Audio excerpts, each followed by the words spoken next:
Welcome to the Especially for Athletes podcast, where we explore essential principles that empower athletes to learn life's most valuable lessons through sports.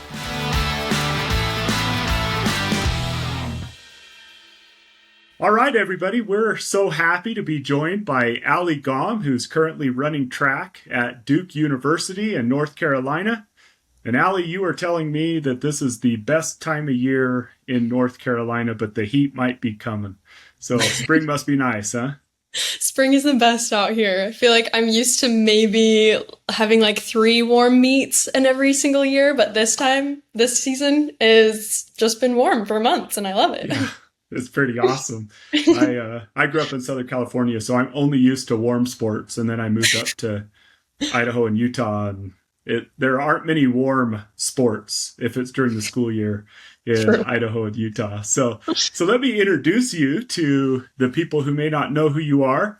You were a Provo Bulldog here in Utah, and you ran cross country, played soccer, and obviously ran track there at Provo. You were, as a high school athlete, you were part of the Especially for Athletes program there at Provo High School.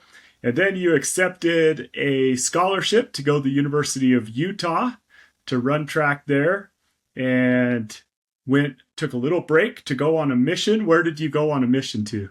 I served in Boston, Massachusetts. Oh, sweet. So northeast, I hear that's where they send the best, because that's where I went, but not just kidding. Exactly. Awesome. And then after coming back from a mission, you went to the University of Utah, ran track there for 3 more years, and then was a graduate transfer to Duke University to finish out your collegiate career there. How's that been, going to Duke, by the way? I love it out here. It's awesome. I mean, school plus just a different environment in general. I mean, again, we don't have any crazy winters, which I do appreciate. But I think just being surrounded by new people, it's fun because it kind of brings me back to, like, in a way, it kind of reminded me how much I love track. Just because I was doing it in a different area, it was like, there's so much going on. I'm like, but I have my sport, so everything's great. And it reminded me of that. So it's fun. And it's really cool to be able to move to a new place, to have an instant community of people to be connected to. Yes. And sports provides that so much. And I bet that's really cool. True. Well, that's awesome. And while you were at University of Utah, you qualified for nationals. We're going to get into that story maybe a little bit, and got to go to Oregon there and dealt with an injury. And I would love to talk about that when we start talking about resilience and some of the lessons you've learned from sports. And so, but we're just so honored, Ally, that you would hop on and join us. And it's so fun to watch these athletes that have been in our program as high school athletes go up and do great things, and we're excited to hear some of the thoughts and insights that you have on the principles of Especially for Athletes. So if you're okay, we'll just hop right into it and get to the first one. So you know that one of our first principles is win the hour, which is setting your priorities and getting the most out of every hour of every day. We encourage athletes to go 16-0 and to win those hours. And we love talking to athletes who've competed at a high level, because I think sometimes high school kids, those who might be listening to this podcast, are a little bit naive to what the price of success and greatness really is. And I'm curious what you've learned about that, about the importance of setting priorities and goals, and then the work that it takes to actually meet those goals, and what you've learned at the University of Utah and Duke University about the price of greatness. What thoughts do you have on that? I think the first thought I have is, I mean, like you said, it's kind of all-consuming, basically, is the way I would explain it. It takes up your entire life. I mean, when I came out here and at the University of Utah and here at Duke, it's like, okay, I have these classes I want to take, but here's my practice schedule. I can't change my practice schedule. Okay, that means I need to switch what classes I'm taking, and I have to base my stuff around that. And sometimes, well, at least with my teams at the University of Utah, we practice at about 1, maybe like 12 to 1, and practices were anywhere from like 2 to 4 hours. And then here at Duke, we practice at like 3 p.m. So, I mean, that makes it a little bit easier for like lunchtime, but I had to base my meals and my classes and everything around this schedule. And just those little things are sometimes hard to manage, but it really is all consuming. I have to think about when I'm going to eat, when I'm going to go do rehab, or when anything. Like, I have to schedule everything in, and it all has to revolve around my practice time. But I think it's cool because it's a lot when you think about it that way. Like, okay, here's my week plan. I really like to use my calendar a lot. So sometimes I'll, like, when I have a week where I have a lot I need to get done, it's finals week or something like that, I'll literally schedule out like everything I have to do. I'm like, I have this block of studying, and then I need to do visualization for this long, and then I need to make sure I'm drinking water just to keep myself going at that point. But it's nice because I feel like you can look at that and kind of get overwhelmed. It's a lot to think about. It's a lot to do, but just learning to fall in love with the process and learning to like find ways. I mean, to me, it's just kind of part of the competition. Like, okay, I need to figure out I'm not hydrating as well as I'd like to this week. Okay, that means that my competitors might be hydrating really well right now. If I want to get a step up, I need to start hydrating. And it kind of turns into just another level of competition for me. And it might not work for everybody. It works for me, and I love it. I think it's a really good motivator to just find out how to fall in love with it. Yeah. In fact, I mean, a lot of people don't think of that part of competition. I love the way you said that. I mean, going to bed at 10 o'clock so you get 8 hours of sleep, that discipline is a form of competitiveness, right? Making sure you're hydrating and doing those things. A lot of times we think competition starts when you walk onto the track in your case, but it's really a lifestyle that produces that process, produces the results that come when you're on the track. So that's a really cool insight, that it's a way to compete. Plan out your day, execute it to be great, and that's how you can compete and beat other people. So yeah, exactly. That's a really cool thing. Thank you. Awesome. Yeah, that's great. So I have to ask, like, you've gone from high school to University of Utah to Duke. If you could go back and talk to Ally Gomm, Provo Bulldog, and you wanted to help her accomplish more, what are some of the lessons you've learned along the way in regard to this winning the hour that you might tell her? Honestly, the first thing that came to my head was just the importance of sleep. That might be kind of cliche, but I personally, when it comes, okay, so thinking about how to win the hour and how to do all of these things and, you know, the importance of all of it, for some reason for me, like sleep, yes, it was important, but I was still getting like bare minimum. And then I came to Duke, and my coach is so insistent about sleep, to the extent where he was like this was in early season, but he would tell us like, no, sleep literally is more important than practice right now. Like, you guys need to be getting sleep. That is absolutely crucial. And right now, again, with championship season coming up and we don't have classes, so we have extra time, he's like, okay, you guys need to be sleeping in. Like, you need to be getting so much sleep right now. So that was the first thing I thought of, where if I could go back and tell little high school me some of the things that I could work better on, sleep was absolutely one that I know I was not doing very good at, because I don't know why. I had no reason to be staying up as late as I did, but I really needed more sleep, because it's great right now. Getting more sleep is definitely changing how I feel when I'm practicing. Well, and that's really contrary to that like perfectionism culture where people think you always have to be doing in order to be getting better. And you have a coach who's saying, no, you actually need to slow down, rest and sleep and recover if you want to be to your best. And so I think that that's a really good thing for young people to hear, because it's not going to bed at midnight and waking up at 5 and working out when no one else is working out. I mean, that's a form of diligence, but also being disciplined enough to put down your phone, to go to bed, turn off everything and get the sleep you need. That's a form of discipline that can lead to being great. That's really cool. That's a cool insight. Anything else you'd say about that your coach has taught you about sleep? I can't think of anything particularly right now. He might be upset with me for that one. But another thing that I did think of with sleep in general, I had a teammate at the University of Utah, and she's so funny. She very much had a personality of like, go, go, go, go. What can I do next? And so her little like tagline or a phrase that she would use was grind rest, because she couldn't be grinding on the track. She couldn't do anything extra. It was like, no, resting is genuinely the most important thing you can do right now. So her saying grind rest was her way of like trying to be like, no, this is part of the grind. That's cool. Grind rest. I like it. I like it. That's awesome.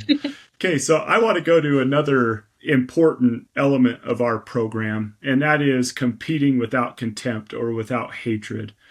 One of the things that we try to help young people understand is that you do not have to hate your opponent to compete hard. That hate shouldn't be your fuel, but that like love of your sport, love of your family, your coaches, your teammates, your university, all that, that's a better fuel to fuel your competitiveness.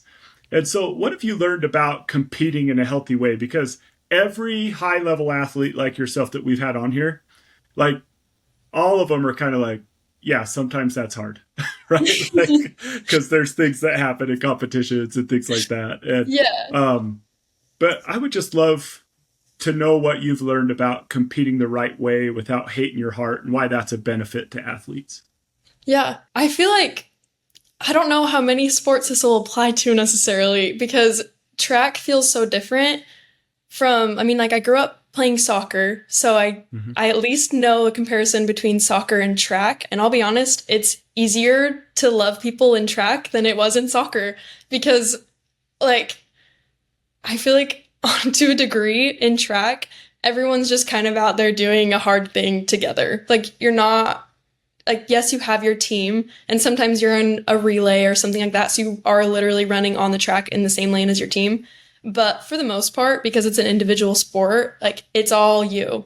So there's a certain level where like, I remember getting ready for meets. This is the same in college, but I know this happened a lot in high school where everyone's warming up together. We're all using the same 3 hurdles and we're going up to the line together and we're all just like, this is going to hurt. This is not going to be fun, but we're all here and we're going to do it together. And so then it was fun to cross the finish line and okay, yay, maybe I had a horrible race. Maybe the girl next to me PR'd. I don't know. We're all reacting differently. But then it was so fun. Even now when I know people that I'm racing against, or if I don't know them, it's fun to cross the finish line and we're all just like, oh, we did it. And then to turn and like give a hug to the person next to you and such like that. Like, it's just a different mentality where you're like, I'm giving everything that I possibly can into this. For me, running 400 hurdles, like, okay, I'm running less than 60 seconds on the track. Okay, I'm putting everything into that 60 seconds. And then it's just like, oh, amazing, it's over. And so you can turn and kind of that relief, I feel like, is a fuel to turn to the person next to you and congratulate them.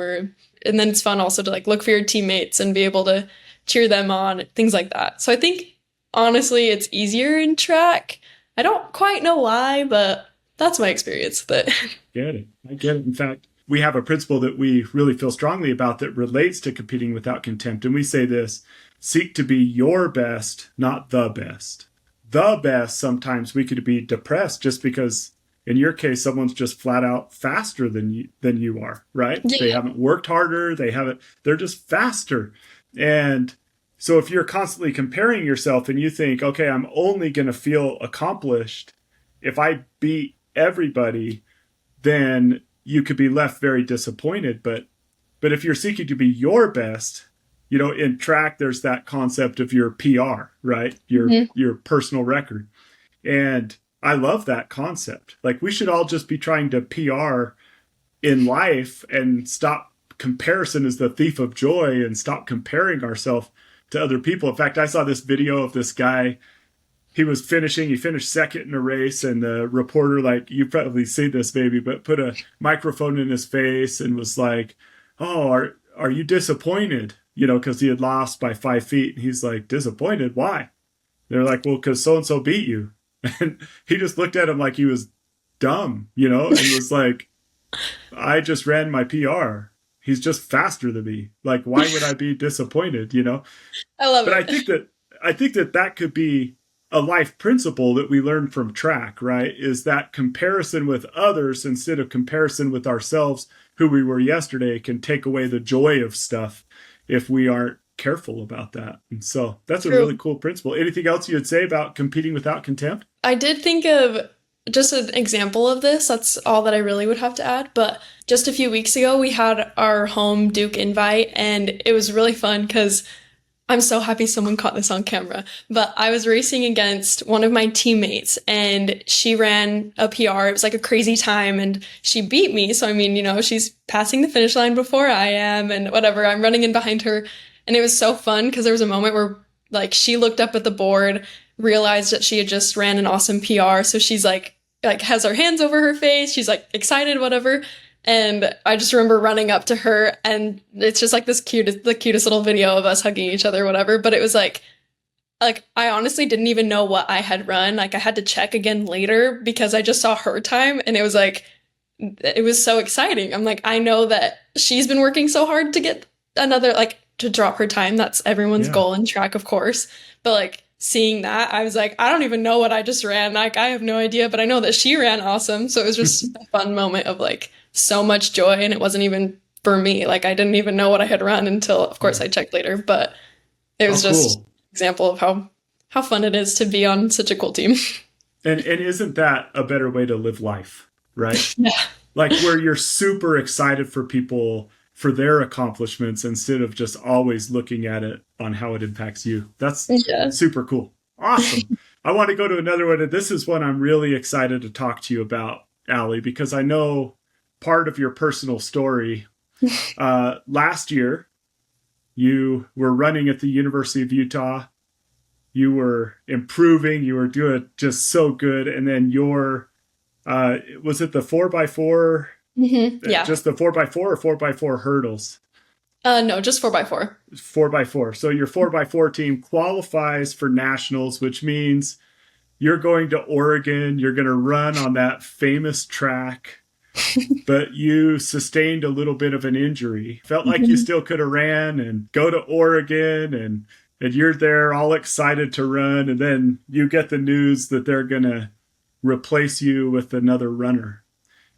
That must have been, I just have to say, crushing to work. It was. Not just all season. I mean, your whole life leading up to that moment, probably it felt that way. And now you have this opportunity and then you get that injury and the choice is made to replace you. And yet here you are now. And what's really cool is you're at Duke now. You're running your best times ever. And you've recovered from that setback. I'm just curious what you learned about resilience and bouncing back from that very disappointing experience. Yeah. I mean, of course, for any athlete to be working so hard for something and then to make it to the moment that you've been waiting for. And then in that moment, it felt like it had kind of the rug ripped out from under me. But I feel like there was a while where, I was pretty mad. I wasn't handling it very well because I was thinking, what could I have done differently? Everyone's always going to kind of be in that state of denial. And that's what I was experiencing for a while. But it was nice because, I mean, in a sense, I think it kind of lit a fire in me where I was like, I have another year of eligibility. I wasn't sure if I was even going to use it or not. I was kind of back and forth. I was like, I'm pretty happy with my career. I've done some awesome things. And having all of that happen, I was like, I don't think I'm done yet. I have another year of eligibility. COVID made it so that was possible. So I was like, well, I'm already graduating from the University of Utah. What do I do at this point? It was late in the summer and that was a whole other story. But having that fire kind of lit in me, I was like, okay, I'm ready to see what else I can do. Cause I think that there might be more. Let's find out. And so then making the decision to come out to North Carolina and run at Duke was kind of a crazy decision. It was a lot of factors going into making that decision and even being able to come out here. But it's been cool to look back and see that I think for one, I needed that as that fire to kind of keep me going. But then there's a sense of, looking back and seeing that I'm stronger now than I had ever been before. And it's cool because in a way, it's kind of proving to me that I was able, I wasn't done. It kind of made that decision of, you have an opportunity and I was in, so I was an injury that made it so that I couldn't run. It wasn't an injury that was career ending. So I was like, okay, let's heal up and see what else I can do. And then to be able to find a team that would let me come and run with them and then figure out how to keep going, I guess. Well, yeah. And that's awesome because we talk about with athletes, we say this quote in almost every presentation we give, but we believe it. That's why we say it, is that one of the greatest lessons or one of the greatest gifts that sports is going to give to an athlete is the opportunity to fail or be disappointed and learn to respond. Because resiliency is like a muscle. It's built by responding to difficulty. And so it's really cool to watch how you've responded, and now you're in North Carolina running your best times ever, and you've accomplished things that you hadn't before. And now as you graduate and your collegiate career comes to an end, you start a career, you start a family, all those things are coming in the future. You've built that muscle. You've responded once. You've moved all the way across the country to keep your dream going. You've learned to sacrifice and to get the most out of yourself. And that's only going to come in more and more handy as you grow older. And that muscle of resilience, sports is really awesome to build that. So really cool. Really cool. Anything else you would say to young athletes about resilience? I feel like I could talk about resilience all day. I feel like it's being tested every single day. Tell me about that. Yeah, what's the daily test of resilience? I mean, I guess right now, we talked about a previous injury that I had, but I actually am kind of coming back from one right now, which is a little bit unfortunate. But something we were kind of just taking care of we don't really even know what was going on. Basically, I had some ankle pain, and it was in kind of a sketchy spot, basically. We weren't sure what to do, so we had to kind of just have me rest. So I've been, today was my first hurdle workout back in a few weeks, and it's kind of scary because you're like, okay, does my brain remember how to hurdle? Does my body remember how to hurdle? I don't know.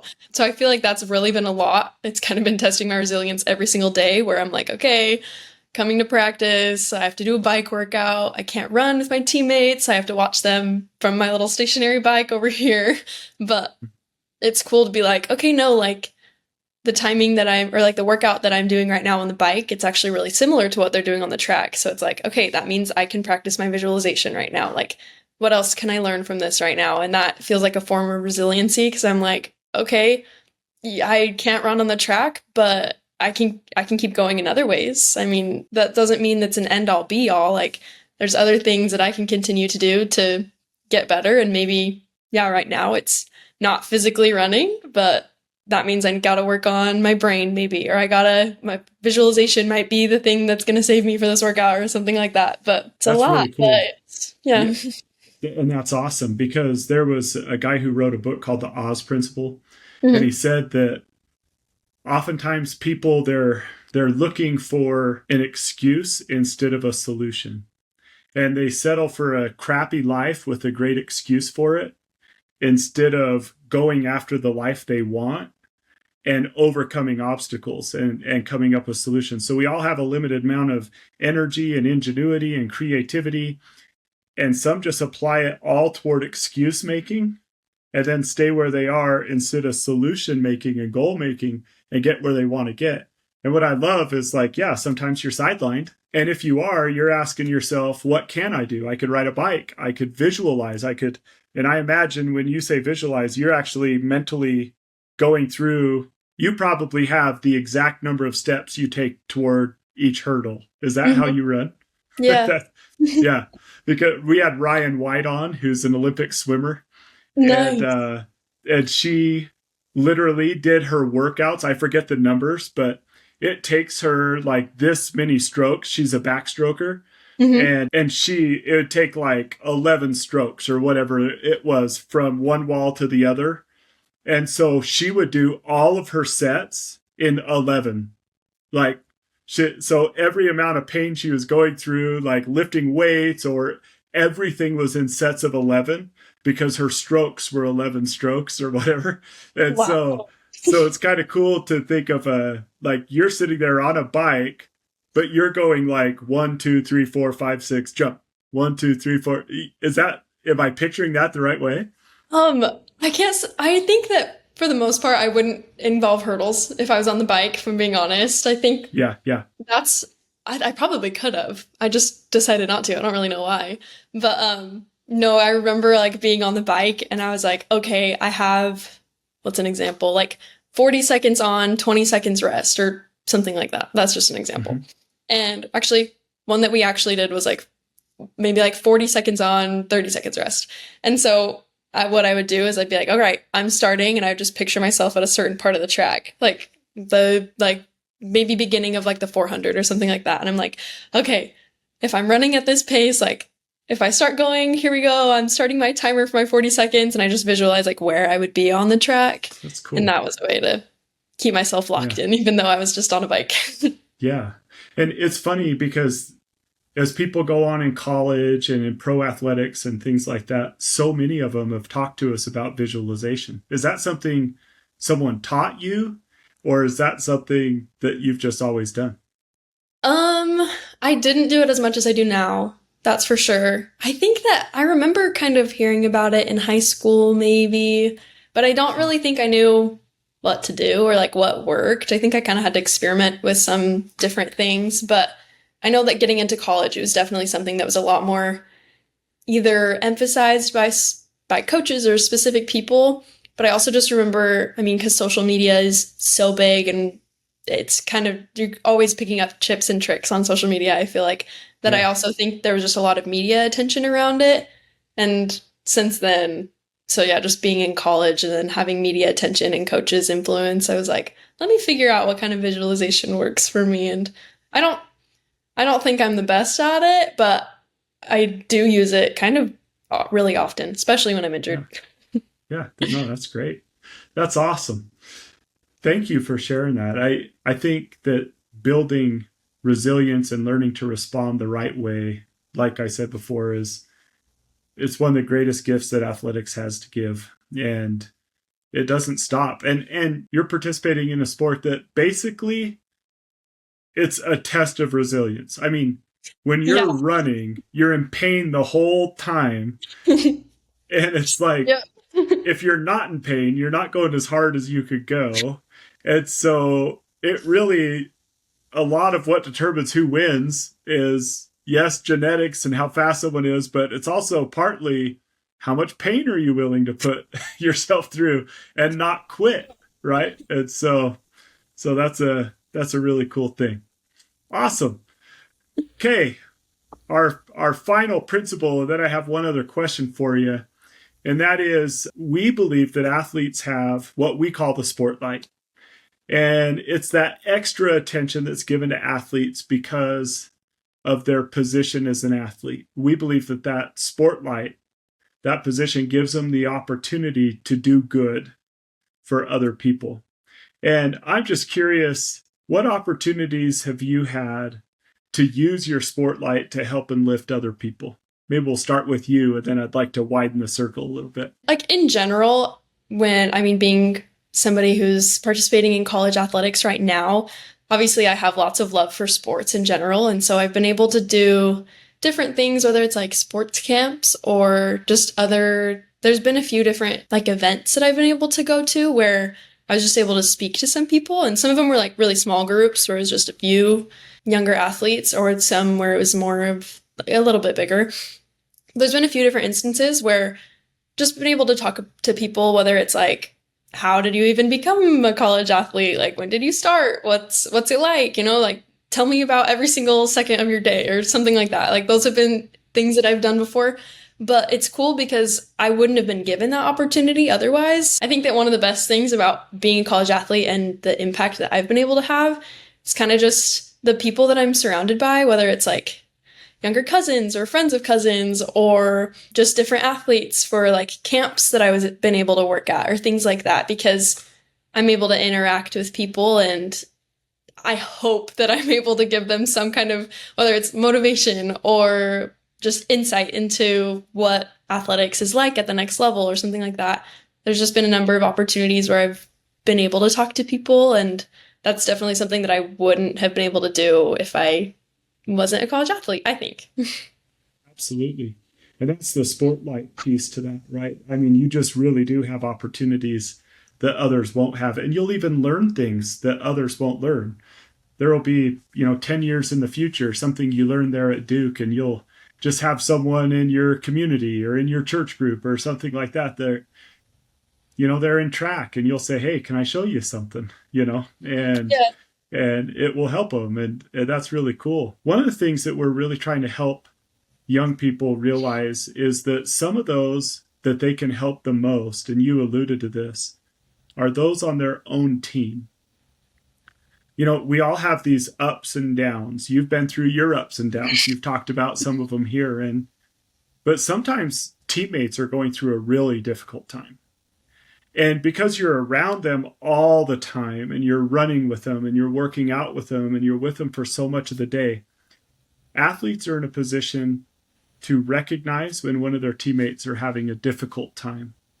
I'm just curious, as you've gone through high school and the University of Utah and now Duke, what have your teammates meant to you, and what would you tell high school kids, younger kids, about the importance of looking out for your teammates? Well, no, I have to warn you. If I get emotional, I'm going to have to pause for a sec because this very much might happen, but I will try not to. That's okay. We tolerate emotions on this podcast. Perfect. You wouldn't be the first. Yeah, so just give it to us. That's great. Okay.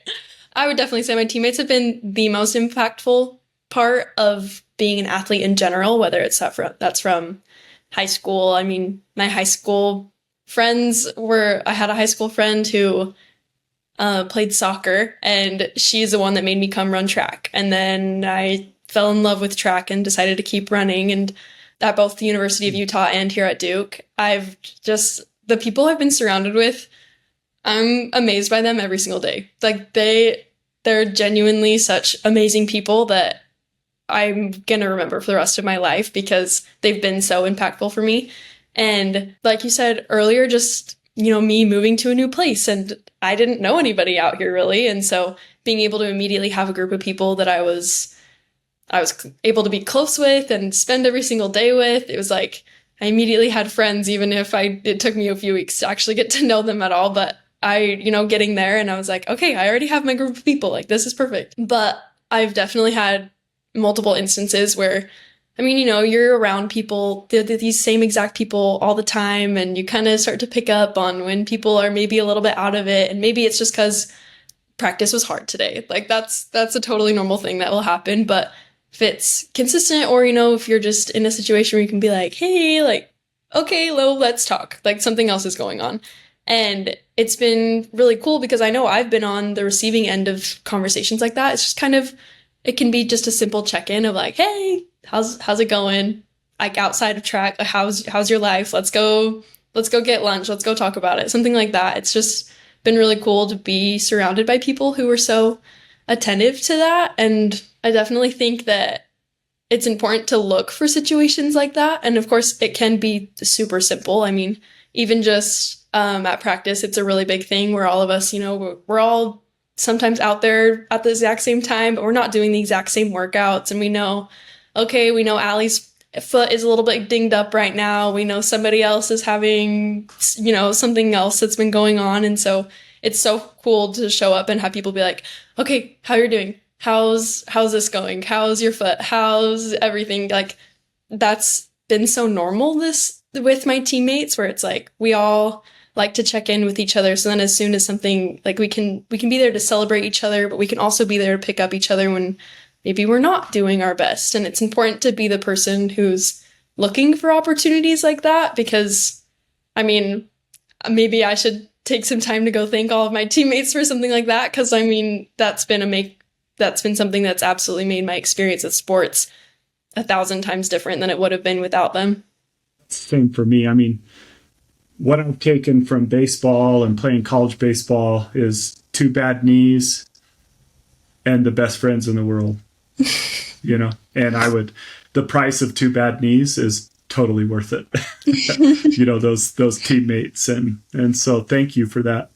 one other question. You've had a lot of coaches, and we have a lot of coaches who listen to this podcast. In your mind, what makes a great coach that really impacts a young person's life? Can you think of those coaches that have really had an impact on you? And if so, what was it that made them that impactful? And then maybe those that didn't have as big of an impact, what do you think that limited the positive impact they were able to have on you as an individual? The very first thing that I thought of was there's a number of, I'm trying to think about what coach and what my thoughts were about them and such.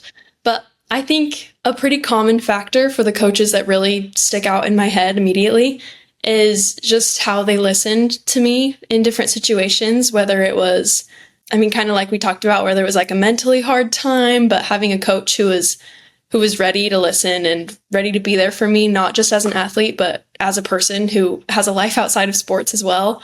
And then also within the sport, being able to really recognize, like, okay, I have, again, to bring up the foot, but like, just as an example, and be like, okay, my foot is a little bit dinged up. Here's XYZ that's going on that I'm thinking about it, whether that's like, okay, I'm worried about the pain, but I'm also worried about the fact that I'm worried about it, and like have those kind of conversations and have them really listen to me.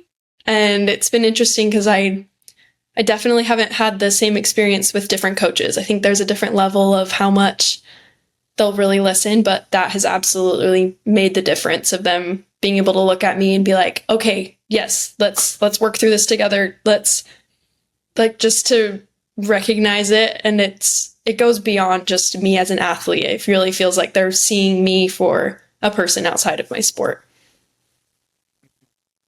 I can almost put in my coaches into different categories, and one of the ways I could categorize them is those who were worried about what I could do for them and those that were worried about me. Yes, I agree. The ones that left an impression on me are the ones that seem to be, they loved Shad Martin, not just what Shad Martin could do in the middle infield or whatever. And I will never forget those that invested in me like that. And so that's really cool. Ally, there's a lot of people that listen to this, and we try to help people learn life's lessons through sports, through the eyes of the athletes that we interview. And I'm just curious, if you've shared a lot with us already, but if I were to ask you, what are some of the most important life lessons that sports have taught you personally, what would some of those be? That is a loaded question. There's a lot that I've learned from sports, I feel like. One of the first things that comes to my head, though, I can't remember if we've touched on this already or not, but one of the first things that comes to my brain or to my head is just how sports allow me to just put everything that I am into something. And I think that's really cool. And that's something that I definitely had to learn how to do, because we kind of talked about, this was mentioned a little bit earlier, but we kind of talked about how sometimes, it's hard to, or sometimes people kind of fall into a pattern where they hide behind their excuses or things like that. But it's been really cool because track is very much okay, I'm going to go give it 110% on this track or in this race. If I possibly can, I'm going to give it everything I have. And I absolutely don't want to cross the finish line and think, oh man, I had a little bit left in me. Like, that's something that you have to train yourself not to do. Basically, you have to train yourself to, basically be in the mental state of the race before you even start the race, so that once you're going, you can just keep going. You're already going to be in pain. Might as well run faster so you're not in pain any longer, right? I had one runner I was talking to, not on a podcast, but it was a personal conversation, but it would probably relate. You could relate with this. He's like, the hardest thing about running is you're only 5 seconds away from being out of pain at any given moment. All you have to do is stop and the pain's over in 5 seconds. And he said, there's not many things in life that hurt so bad that you could stop in 5 seconds just by choosing, but running's like that. But one of the great parts of running and why it's such an incredible sport is that it teaches you to push through the pain, to push through, make sure when you hit that finish line, there's nothing left in the tank. And, being someone who's hit more finish lines than you have in life, right, where things have an ending, right? My wife and I got married, for example, and then there's a finish line when you have kids. Like that's the time that you had just the two of you together, and get the most out of that. Like really soak up all of that. Make sure you leave nothing there. Like there's something to giving your most to every moment, which kind of gets back to winning the hour that we talked about before. But I think you really learn that as running can teach you that. Then you could apply it to everything else. And that is a great life lesson. So, well, Ally, thank you so much for taking the time to be on our podcast today. And we really appreciate you. Tell us what you're up to now. And that we would love to know like what your degree's in and what you're hoping to do with that after going to Duke. And so people know how to contact you. Yeah. My plan right now, well, I'll be staying in North Carolina, not going back to Utah quite yet. And I'm currently planning on going into human resources. That's the current plan. Maybe with a little something else in coaching. I feel like I'm not ready to give up sports completely yet. So anyway, I can still be involved, and that's what I'm going to continue looking for. Awesome. Well, we wish you the best of luck, and thank you so much for sharing your thoughts with us on this podcast. And I hope your ankle heals up perfectly and that you get to finish your college career with a bang. And so we'll send all of our good vibes and prayers to North Carolina that you could finish up strong. Yay. So good luck, and thank you so much. Awesome. Thank you for having me. Thank you so much, and thank you everyone for joining the Especially for Athletes podcast. Eyes up, do the work. Thank you for joining the Especially for Athletes podcast. To learn more about Especially for Athletes organization, get a copy of our book, The Sportlight, or to bring our program to your team, school, business, or organization, visit us at especiallyforathletes.org.